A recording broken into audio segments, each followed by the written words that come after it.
नमस्कार, मेरे चैनल पर आप सभी का स्वागत है। आज की कहानी का शीर्षक है 4 दिन की, जिसे लिखा है शिवानी जी ने। कहानी शुरू करने से पहले आप सभी से मेरा एक अनुरोध है।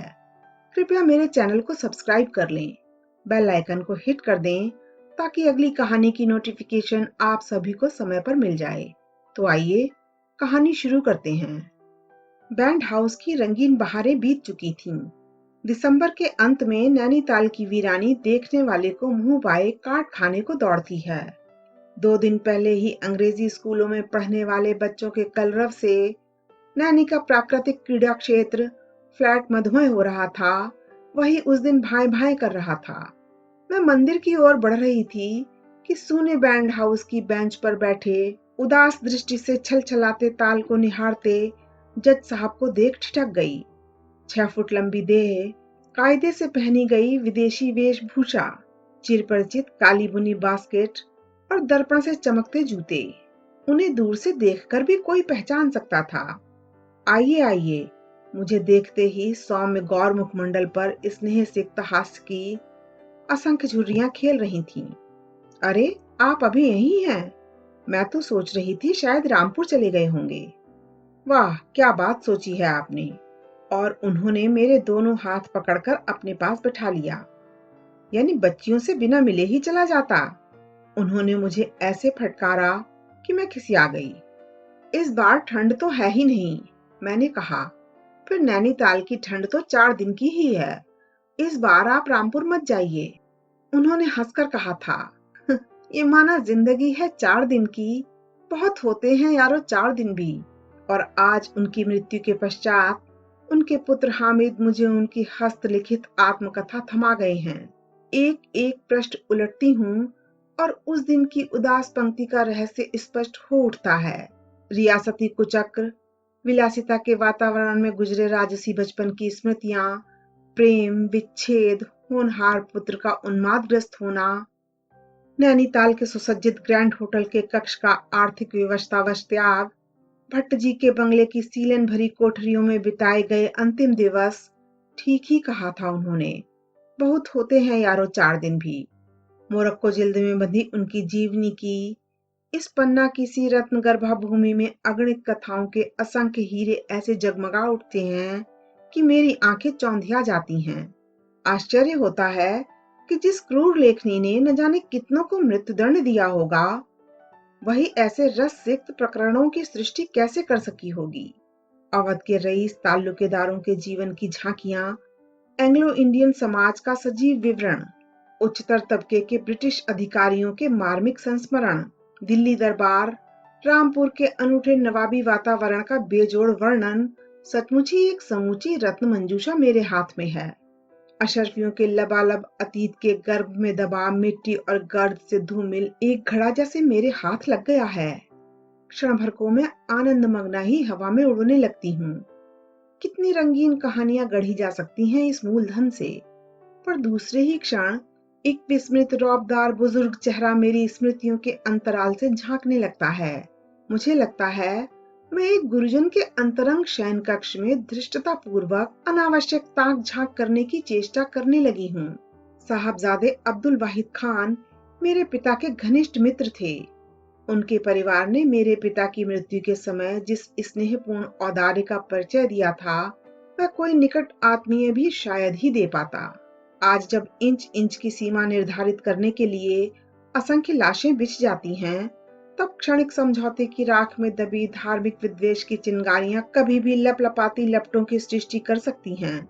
हिंदू मुस्लिम एकता के ऐसे दृष्टांत संभवतः मनगढ़ंत से ही लग सकते हैं, पर एक समय ऐसा भी था, तब ताशकंद के निरर्थक समझौते नहीं हुआ करते थे। अपूर्व मैत्री के उन समझौतों में रहते थे अदृश्य हस्ताक्षर, जिनके खोखले प्रदर्शन की किसी भी पक्ष को उत्सुकता नहीं रहती थी।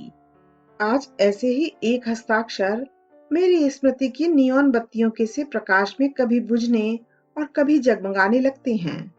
एक ऐसे स्नेही व्यक्ति के हस्ताक्षर जिन्होंने पिता की मैत्री को 90 वर्ष की अवस्था तक भी नहीं भुलाया, जो नैनीताल के सन की मौसम की अवहेलना कर प्रत्येक रविवार को मेरे बंगले की खड़ी चढ़ाई पार कर हंसते हुए मेरे द्वार पर खड़े हो जाते। प्रत्येक ईद को बटुआ खोल एक नए 5 के नोट की ईदी थमाते और मेरे कंधे का सहारा लेकर धीरे धीरे सीढ़ियां उतर जाते। मैं जितनी बार उस वय भार से नमित एकाकी आकृति को धीरे धीरे उतरते देखती, मुझे लगता स्वयं मेरे पिता भी एक अदृश्य साए के रूप में अपने मित्र के साथ जा रहे हैं। मैं आपका एक स्केच लिखना चाहती हूँ, मैंने उनसे एक बार कहा, तो वे आकाश से गिर पड़े। तौबा तौबा, मेरा स्केच भी भला लिखने की कोई चीज है? वैसे भी एक बात गांठ बांध लो, किसी का स्केच हमेशा उसके मरने के बाद लिखना चाहिए। भला क्यों? क्योंकि मरने के बाद किसी भी इंसान के लिए बहुत सी मनगढ़ंत बातें लिखी जा सकती हैं। और यह कहकर वे ठठाकर हंस पड़े थे। आज वे नहीं रहे, मनगढ़ंत बातों का प्रश्न ही नहीं उठता। उनके हाथों से लिखी गई उनकी आत्मकथा मेरे सामने खुली पड़ी है। उन्हीं की अनूठी भाषा की कुंजी से पहले खोलती हूँ उनके बचपन के कक्ष पर लटका एक जंग लगा ताला। जलालुद्दीन खान और सादुल्ला खान को 1857 के गदर में स्वतंत्र होने के प्रयत्न में अपराधी घोषित कर गोली से उड़ा दिया गया था। वे ही सादुल्ला खान मेरे दादा थे। जलालुद्दीन खान का विवाह रामपुर के नवाब परिवार में हुआ था। दादा को मृत्युदंड मिलने पर कुदसिया बेगम हमारे अनाथ परिवार को लेकर मुरादाबाद आ गईं। रामपुर के नवाब के यहाँ उनका मायका था, पर तब हमारा परिवार राजनीतिक ग्रहण की छाया से ग्रस्त था। रामपुर के तत्कालीन नवाब यूसुफ खान को फर्जद दिल पजीर दौलते इंग्लिशिया की पदवी मिली थी। ब्रिटिश सरकार की उन पर विशेष कृपा थी। फिर भला वे हमारे बागी खूंखार रोहिल्ला पठान परिवार को शरण कैसे देते? हमारी दादी बी मैया बड़ी ही नीति कुशल महिला थीं। रामपुर से उनके पास कई बार मायके का स्नेहपूर्ण दिखावटी बुलावा भी आया, पर वे मन ही मन समझ गई थीं कि उनकी अटूट संपत्ति कभी भी मनमुटाव का कारण बन सकती थी। इसलिए मुरादाबाद के हवेली नुमा काठ दरवाजे में ही हमारा लालन पालन होने लगा। अब देखिए काठ दरवाजे की एक सजीव झांकी। काठ दरवाजे की मेहराबदार ड्योढ़ी को देखकर मुझे अपने ऑक्सफोर्ड कॉलेज के बुलंद दरवाजे का स्मरण हो आता है। ड्योढ़ी पार करते ही एक बड़ा सा दालान मिलता था, जिसमें तख्तों की एक लंबी सी कतार सी बिछी रहती थी। पहले थी मर्दाना बैठक और फिर आती थी जनाना महल सरा की ड्योढ़ी।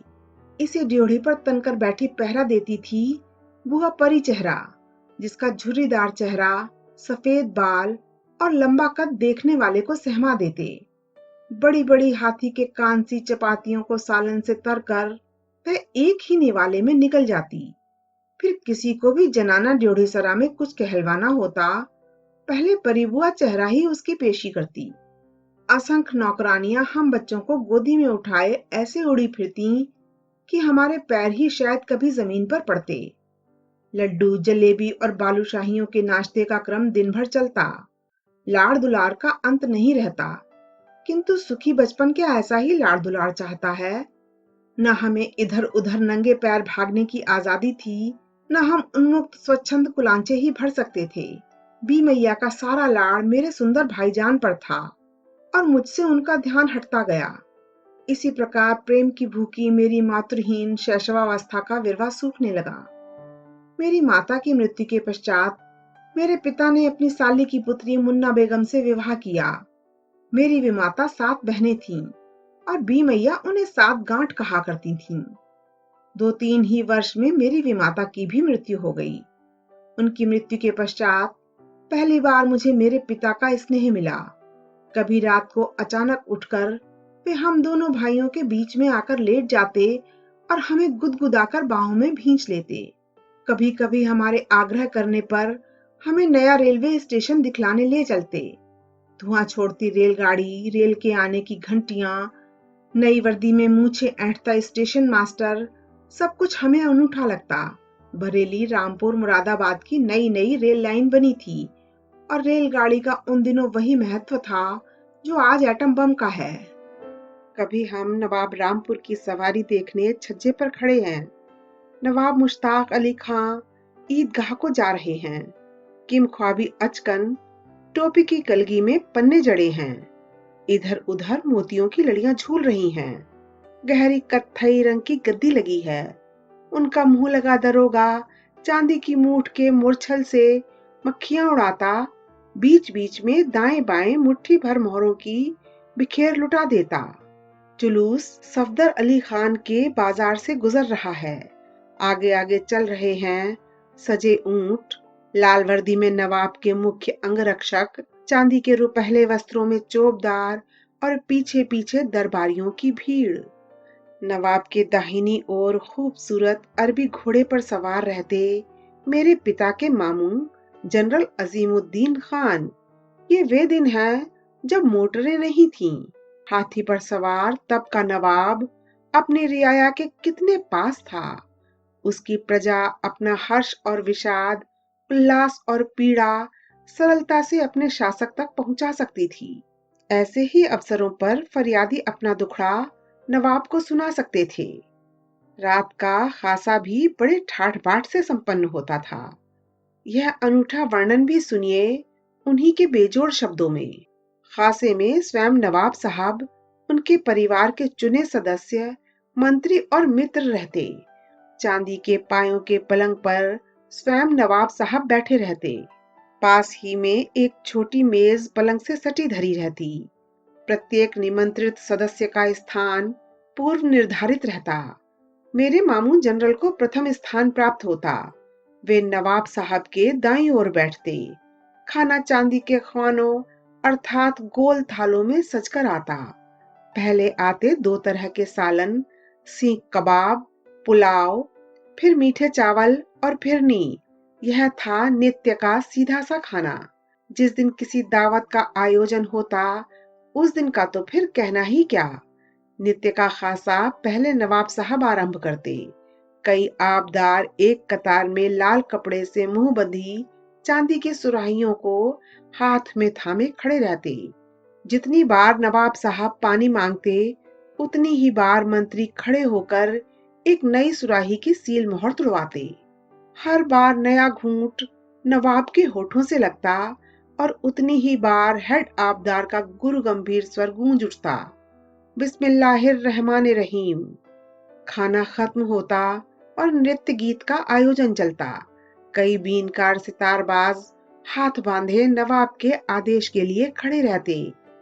ऐसे विलासिता और अमन चैन के दिनों की स्मृति क्या सहज ही भुलाई जा सकती थी। फिर स्मृतियां भी क्या एक दो थीं।